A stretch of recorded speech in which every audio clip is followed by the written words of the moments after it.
Now, Russia and China, they do this every single year. They have a series of naval drills, and now they are coordinating between their air forces, in particular strategic bombers. And I just want to show what's been going on, because these bombers, Chinese and Russian bombers, have been flying in their operation. I believe this began on July 24th, 25th. I'll just play a short video. I'm going to play it on mute because I cannot stand the jet noise. It's only a few seconds, so that's really relevant. So here's some Russia Ministry of Defense footage, and then there's a really interesting and strange message at the end and then I'll stop there, and then we'll play Lloyd Austin's response. So here is the footage. According to the United States, they intercepted these bombers, whatever that's supposed to mean in this sense. But they did not enter sovereign airspace of the United States or Canada. But it is the first time that strategic bombers from China and Russia, who they're calling U.S. adversaries. And look at this. I don't know who made this video, but they said, war is not the way for China and Russia. I find that to be incredibly ironic. But I now want to play Lloyd Austin's brief response to this, because, while he does attempt to speak confidently, I think, there's a lot of hedging around conflict with China and Russia, and, of course, the realities that such a conflict is not as easy as maybe it might have been in the past. Regarding the Russian and Chinese aircraft that flew together in the north here recently. This was not a surprise to us. We closely monitored these aircraft, tracked the aircraft, intercepted the aircraft, and which demonstrates that our forces are at the ready all the time, and we have very good surveillance capabilities, and of course I won't discuss any intelligence issues here at the podium. But again, it's the first time that we've seen these two countries fly together like that. They didn't enter our airspace. I think the closest point of approach was about 200 miles off of our coast. So, but this is a thing that we track very closely. We're able to intercept, and if it happens again, if there's any kind of challenge from any direction, I have every confidence that Northcom and NORAD will be at the ready and will be able to intercept. So that's what's going on. This happens when it comes to naval drills. This happens whenever Russia and China cooperate in any kind of way. There's always this scare that Russia and China are readying for war with the United States. But the reality is that as Lavrov and Wang Yi talking at the ASEAN Foreign Ministry Summit, they're talking about a new security architecture. But Ben, is this a security architecture for a war against the United States, or is it something else?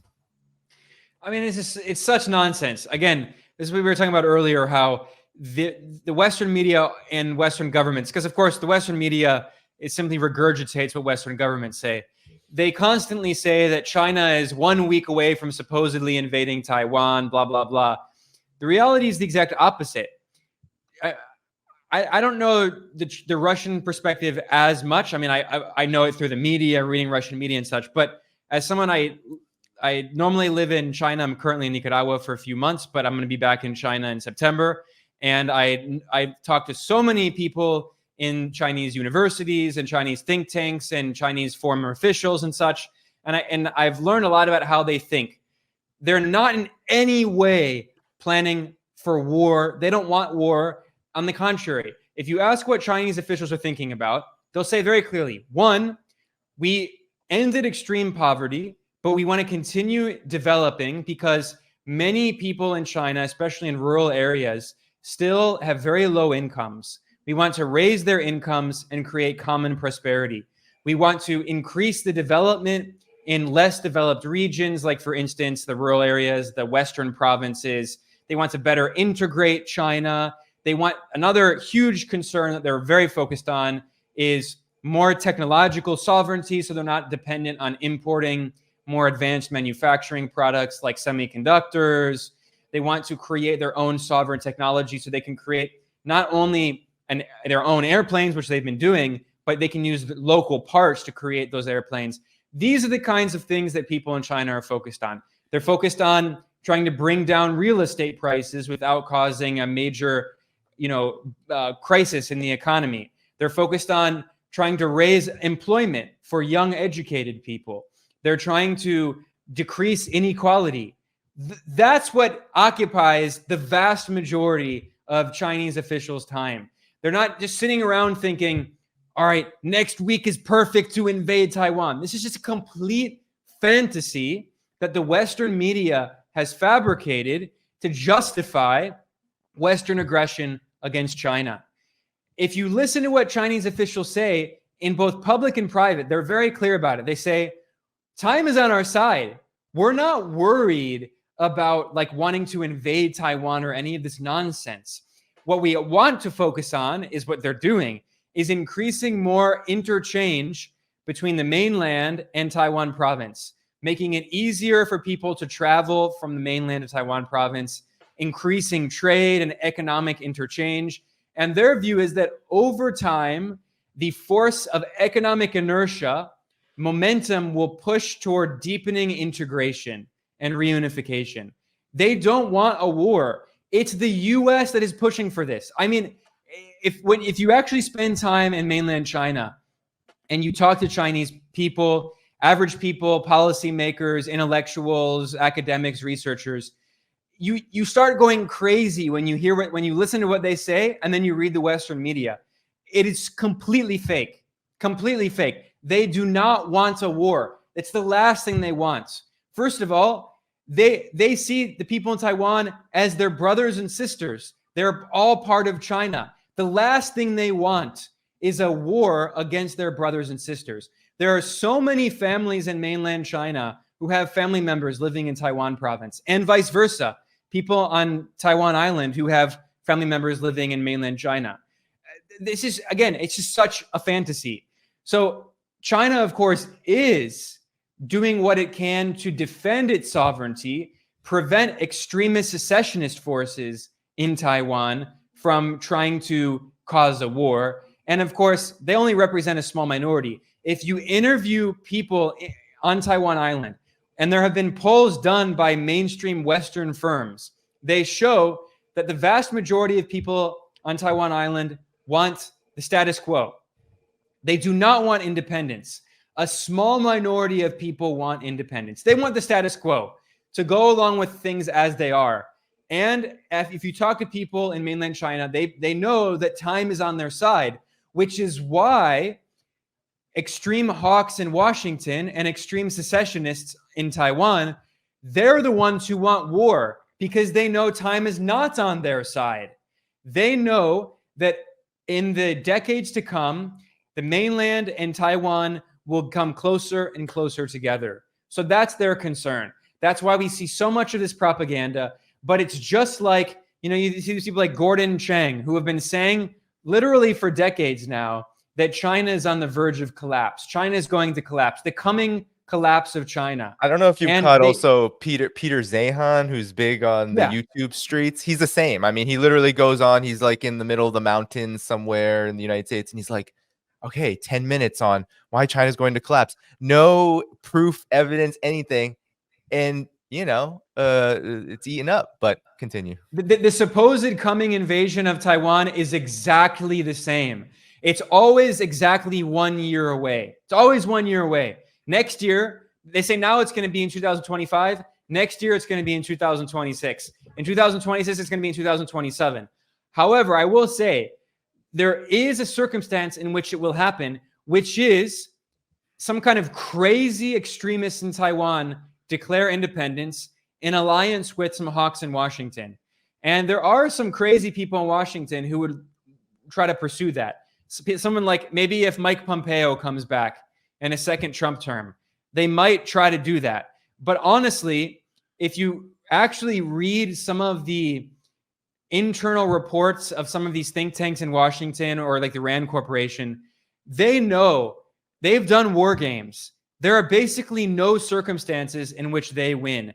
In the best circumstance, mainland China doesn't win, but Taiwan is destroyed.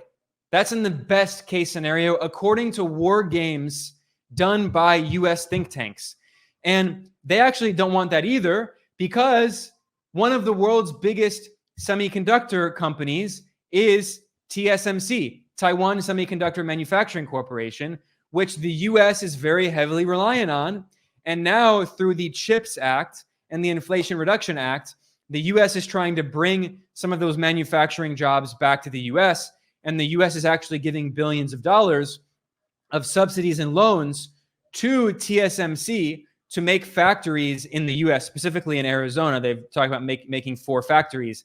But the irony is that it's been completely unsuccessful, because the US, through the neoliberal era, it's financialized its economy, it's deindustrialized, and you can't just rebuild that manufacturing base overnight. It's very difficult. They don't even have the skilled workers who know how to operate this machinery to make advanced semiconductors. So ironically, what we're seeing is that TSMC not only is building these factories in Arizona with billions of subsidies from the US government, but they're also having to send workers from Taiwan to Arizona. And then they get there and they're having horrible experiences living in the US and realizing how, in many ways, the US quality of life is horrible with healthcare and bad public education, all this stuff.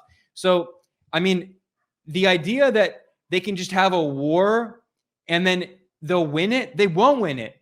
They'll destroy Taiwan, which means they destroy the main source of the semiconductors, and they destroy any possibility they have of trying to build a military base on Taiwan, which is the US goal. That's the US goal, is to weaken China, divide the Chinese people, to put this thorn in the side of China, and it's to build a US military base on Taiwan, which is what the US had until the normalization of relations with China in the 1970s. And we have documents from the National Security Archive, and which is at George Washington University in DC, and they have declassified documents that prove that the US military had nuclear weapons stored on Taiwan Island up until the 1970s, and they were forced to take them out as part of the rapprochement. And we now know also that during the second Taiwan Strait crisis, we know this because of the documents that were leaked by the leaker of the Pentagon Papers, Daniel Ellsberg, who recently passed away, a great hero in the fight against war and empire. He exposed how in the second Taiwan Strait crisis in the Eisenhower administration, the US military came very close to nuking mainland China using the nuclear weapons they had stored in their base on Taiwan, which were aimed directly at mainland China. They came very close to doing that. So that's why they want, once again, to turn Taiwan into what they refer to an unsinkable aircraft carrier for war on mainland China. And those are the only extreme scenarios in which China would be prepared for war. But again, China is trying to do everything it can to prevent war. They do not want war. Yeah, and I think this is why it's important to also notice how China, as Lavrov and Wang Yi, foreign ministers of Russia and China, as they talk about new security architecture, they're not talking about military alliances. They're not talking about how do we build up the bilateral, multilateral military capacity to wage a war. What they're really talking about is how do they deter any kind of potential war. And in that sense, when China not only, because China does and is investing in its military, and of course we know Russia has been doing so heavily because it is literally at war with NATO. They are saying that an alliance is not really necessary, because as long as they build up the capacity to protect their own sovereignty, really any kind of coordination militarily is all about that. It's all about keeping actual peace. It's like literal and real deterrence that not only military strategists talk about, but what people who talk about international law and talk about, what is appropriate militarization, what is appropriate defense. It's hard for people in the United States, I think, and the collective West to understand this because their governments and their militaries are not building up any kind of defense. They are building up offense. They're building up wars. But any comments on that? Because a lot of people who follow our work, I know, really, anytime they view Russia and China conducting any kind of military cooperation, talking about security, they're always hoping almost, in some ways, I understand it, that a military alliance is going to be formed, because I think that people see in that, well, if a military alliance is formed, then the multipolar world is completely protected, and there's, and the danger will recede from the unipolar world side. But and your final comments on this before we... Yeah, a few thoughts. You raised some good points, Danny. First of all, China's foreign policy, you have to understand, comes really out of the non-aligned movement. Technically, China was not part of the non-aligned movement formally, but China has always been very, linked to it. And China is also linked to the G77, which grew out of the non-aligned movement. It's the group of 77, which today actually has around 140 countries. They represent the vast majority of the world. And in their meetings, they always have summits, and they're called G77 plus China. Now, when I say that, what I want to emphasize is that when we think about the first Cold War, of course, we think about the US-led imperialist bloc, the Soviet-led socialist bloc. You have NATO, which was created first, and then the Warsaw Pact was created in response to NATO, specifically in response to the US incorporating Germany into NATO, which not only enraged Russia, which was the leader of the Soviet Union, but also was a security threat to the Soviet Union, right? So today, Russia does have some security alliances. For instance, President Putin visited Pyongyang and signed a security pact with the DPRK. Very important, very historic. China, on the other hand, has always had a much more non-aligned approach, and China is very careful about formal alliances. So China and Russia have made it very clear. They literally have said this multiple times. They have the best relations in their history, the best relations they've ever had. They said it's as strong as a rock. Everything. It's better than a friendship, all of these things, right? But it's technically not a formal alliance. Why is that? For a variety of reasons. Again, China is very hesitant about getting involved in foreign conflicts, and it could also, in some ways, jeopardize their security, not strengthen their security. Why do I say that? Well, take an example like this. People say China and Iran should sign a security pact. Well, what that means is that what if the US starts a war on Iran? Then that means they would force China to get involved, which means you immediately have World War III. Now, obviously, if there's some kind of war with Iran, it could easily go to World War III, even if there's not a formal China-Iran defense pact. But you can see that signing a security pact does not necessarily make you more secure. It could actually make you less secure. And China does not want war. Again, this is something that's the Western countries that have been at war for centuries, it's so deeply embedded in the political system. These are colonizing imperialist countries. China has not been at war, excluding some border disputes, really since the 1970s, with what was essentially an extension of the US war in Vietnam, which ended up spilling over into China. And there was, unfortunately, a very brief war between China and Vietnam. But aside from that, China has not really been at war since the Korean War, since the 1950s. And China wants to keep it that way.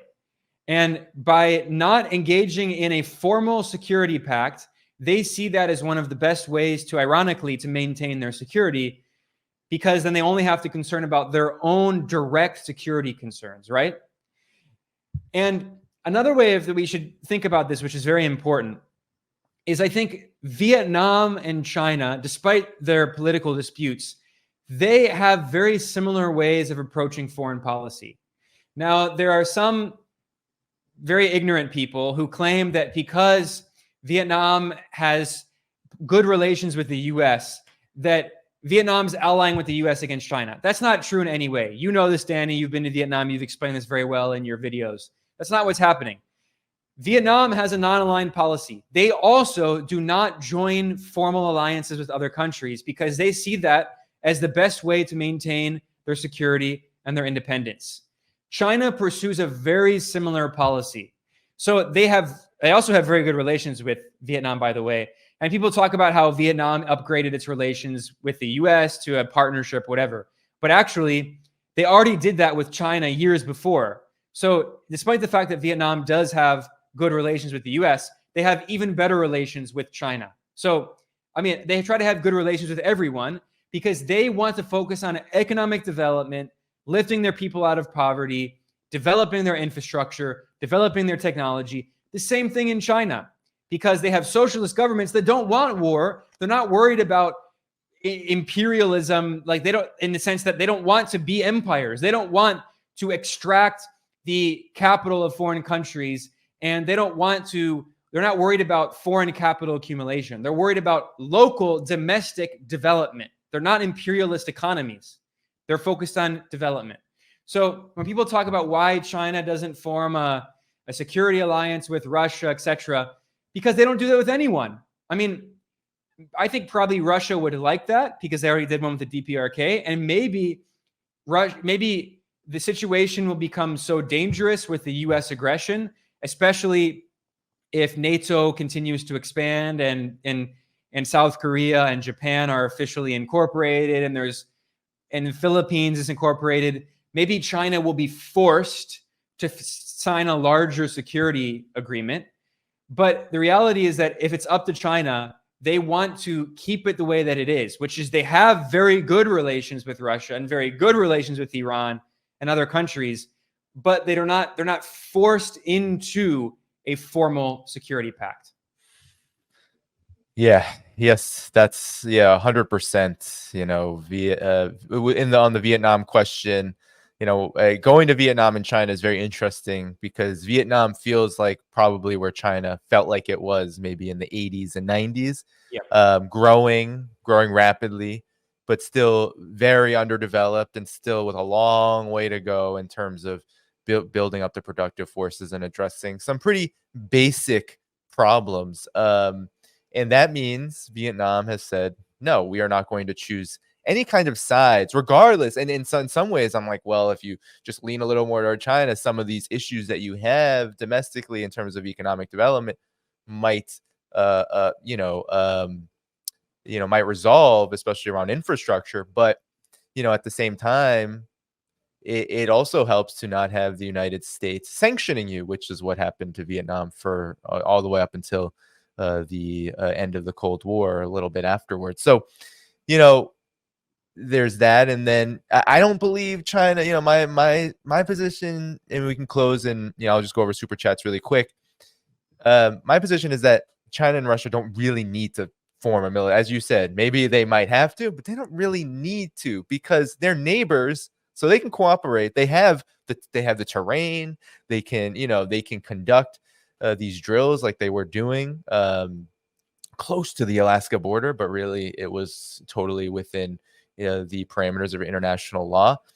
They can do these things. They can conduct naval. They can cooperate where it's necessary because they do have joint security interests, but they don't have to form an alliance because, you know, that would mean, as you said, Ben, they would have to go into Ukraine. They would have to, you know, they would have to make Russia's problems their own. They would have to make Iran's problems their own. And I don't think the other side wants that either. Iran, Russia, it creates more problems than it resolves for right now. But I think I think we can see the architecture, the global security initiative that China has. We can see Russia and how it's navigating its own security situation regionally and globally. I think it all points to they're not unaware of the threats. but they're moving as delicately as possible to prevent what is the unthinkable. I think at the end of the day, a lot of geopolitical questions for the multipolar world ends up, being how far can we go before the unthinkable, is very real, because the United States and its allies, if we can call them that, they've brought us to this point. Thank you for tuning in to my latest video. I appreciate all of your support. This channel, however, needs your help. I am seeking to make this channel more sustainable in the long term and upgrade necessary equipment to ensure that this work continues onward and makes progress to give you all of the geopolitical analysis that you all deserve.